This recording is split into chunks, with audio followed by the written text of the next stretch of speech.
Olá, mais uma vez aqui no Responde Direito. Eu sou a doutora Ana Maria Nátoles, advogada. Tenho vindo aqui tirar as dúvidas que têm surgido através do nosso site, através do WhatsApp, pessoas que nos procuram aqui no escritório. Hoje eu vou falar sobre vara de família, sobre divórcio, sobre tipos de casamento e também de união estável, porque tudo acaba sempre no judiciário, né? E as pessoas ficam nessas dúvidas, doutora, o que que eu tenho que dar para o meu ex-cônjuge, o que que eu tenho que dar para o meu ex-companheiro? Olha, eu não era casada, era só namoro. O que que tem de direito, o que que não tem? Porque quando está junto é tudo muito bom, né? Mas na hora da separação é que vem a conta. Então, eu sempre oriento que você deve procurar um advogado, mas antes de procurar um advogado, curte aqui nossa página, e se inscreva no canal se você não está inscrito, ative a notificação, compartilhe esse vídeo com seus amigos, porque certamente vai servir para muita gente que está aí sofrendo com uma sofrência de uma separação, né? Seja ela uma separação de divórcio, de casamento, de união estável, de namoro, né? Então, inicialmente é isso. Vamos procurar um advogado. Se você tem um namoro longo, se você tem um namoro que você está comprando patrimônio durante esse namoro, mesmo não morando junto, hoje existe o contrato de namoro. Nós, advogados, fazemos esse contrato de namoro, onde a gente prevê tudo. Então, por exemplo, às vezes um casal de namorados, uma pessoa trabalha, a outra não trabalha. Às vezes tem uma diferença salarial muito grande. Às vezes os dois trabalham, mas tem um desnível salarial. Então aquela pessoa que ganha mais está juntando dinheiro, às vezes, para comprar uma casa própria, para comprar um carro. E aí compra, sou solteiro, sou solteira, e quando acaba o namoro, o outro namorado, a namorada vem, não, eu tenho direito à metade, porque a gente vivia em união estável. Então, para evitar esse tipo de problema, começou um namoro mais sério e você tem pretensões de adquirir patrimônio, procure um advogado, faça um contrato de namoro, os dois assinam, reconhecem, né, no cartório, faz isso tudo através do cartório.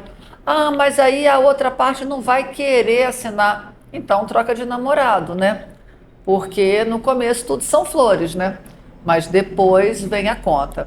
E nem sempre é bom pagar essa conta, né? De um modo geral, é muito amargo. Eu tenho visto aqui no escritório casos de pessoas que têm muito conhecimento, que são da área jurídica, que são pessoas muito bem informadas, mas que não quiseram passar por esse constrangimento, entre aspas, de fazer um contrato e que depois perderam muito dinheiro. Até porque aí vem através do judiciário e você vai ser exposto de qualquer maneira. Então, se você faz um contrato antes, quem está vendo o contrato? Só as partes, as testemunhas, o advogado e o tabelião. Agora, se você não faz esse contrato depois da separação, aí vai ser o promotor, o juiz, os serventuários da justiça, todo mundo vai saber daquela sua vida ali, daquela sua separação. Então, faça um contrato de namoro. Agora, e quando é união estável? Doutora, como é que a gente faz? Faz um contrato de união estável. Mas e aí, terminou? O que eu faço? Vai no cartório onde você fez a união estável e dê baixa. É muito importante dar baixa hoje na união estável. Por quê? Porque é claro que você pode provar por outros meios que aquela união estável acabou e que você não tem mais e a pessoa está pedindo o que não tem direito. Mas é muito mais simples, muito menos oneroso, muito menos trabalhoso você ir no cartório que você fez a sua união estável e dar baixa na união estável.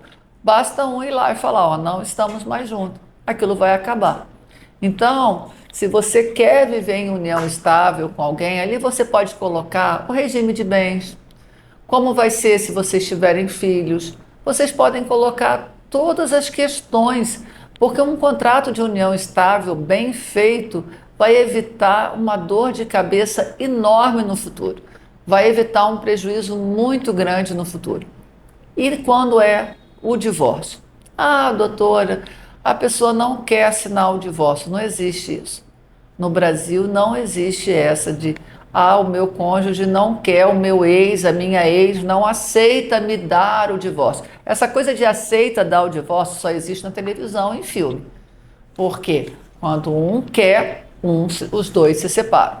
Então, você não quer mais ser casado com a pessoa, você entra com uma ação judicial de divórcio, procura um advogado, vai lá e diz, não quero mais. Ah, mas e a divisão de patrimônio? Como é que fica a guarda dos filhos? Isso vai ser decidido em autos próprios, como a gente fala. Outro processo. Aí você pode fazer depois uma ação de alimentos, uma ação de regulamentação de visitas, uma ação de partilha de bens, mas você está divorciado. Eu não quero mais esse homem, ou eu não quero mais essa mulher. Pronto. Basta procurar um advogado, entrar com pedido de divórcio e você vai estar divorciado. É a coisa mais simples do mundo.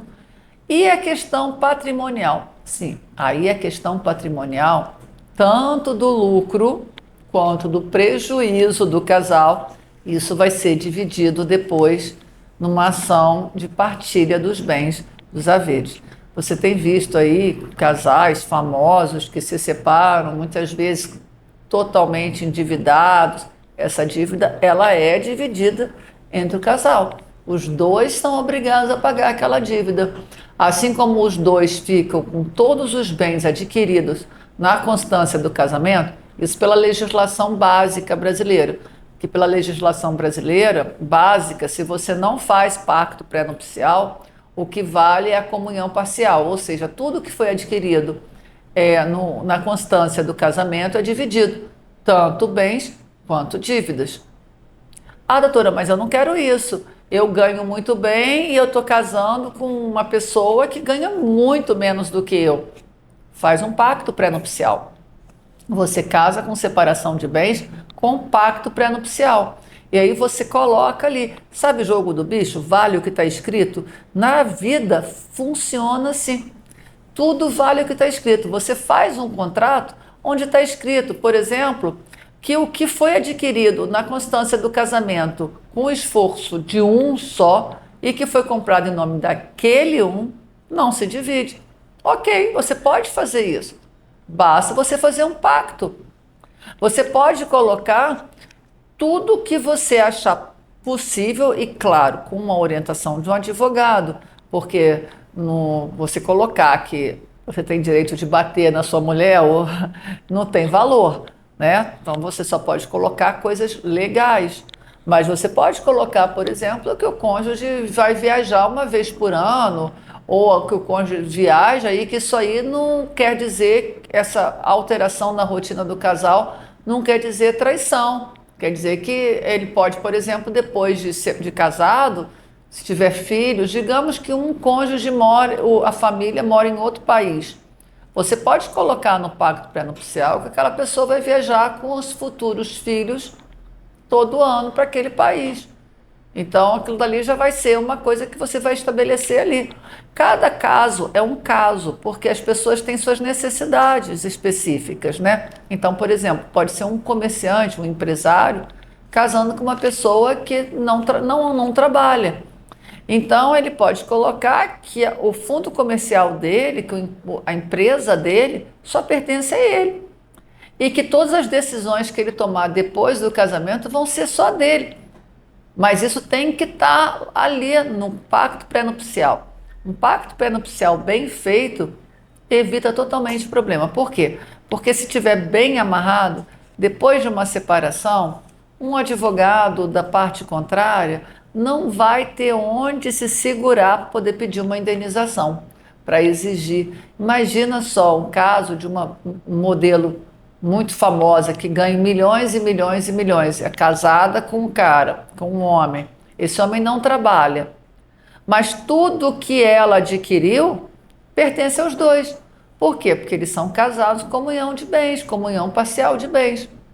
Aí tem dívida, vai ser dos dois. Tem patrimônio? Vai ser dos dois.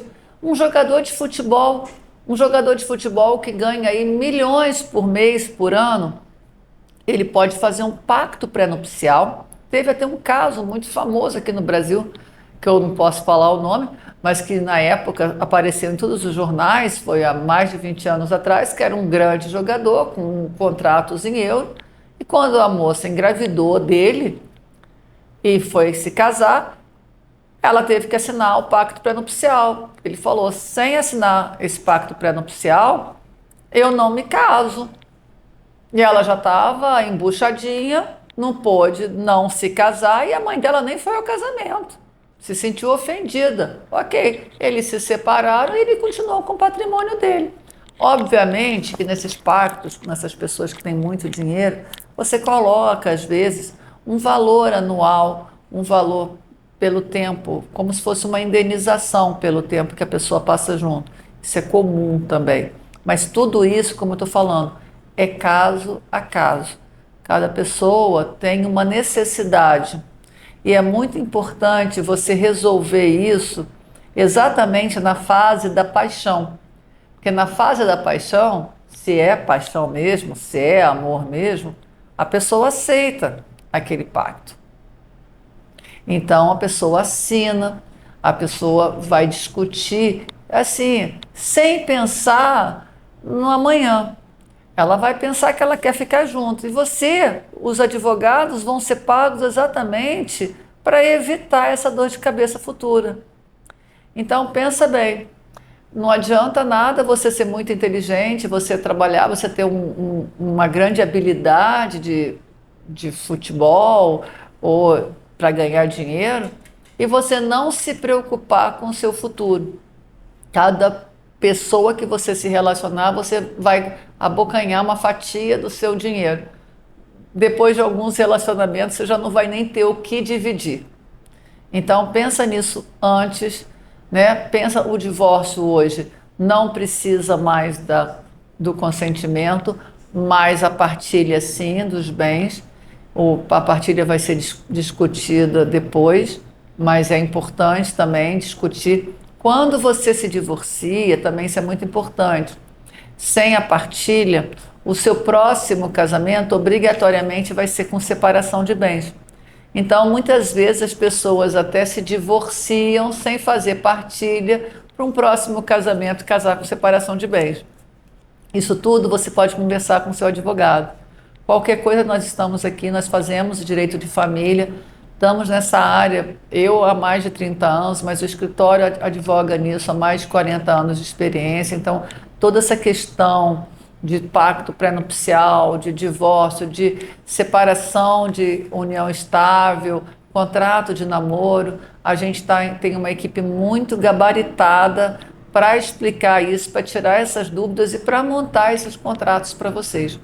Não jogue seu direito no lixo, contrate um advogado especialista em família, faça isso, aproveite na fase exatamente da paixão e do amor para os dois assinarem o contrato. Não queira assinar o contrato na hora da separação, porque aí a dor de cabeça vai ser muito maior. Eu agradeço muito vocês terem me escutado até aqui. Compartilhem o vídeo, se inscrevam no canal e até a próxima. Muito obrigada.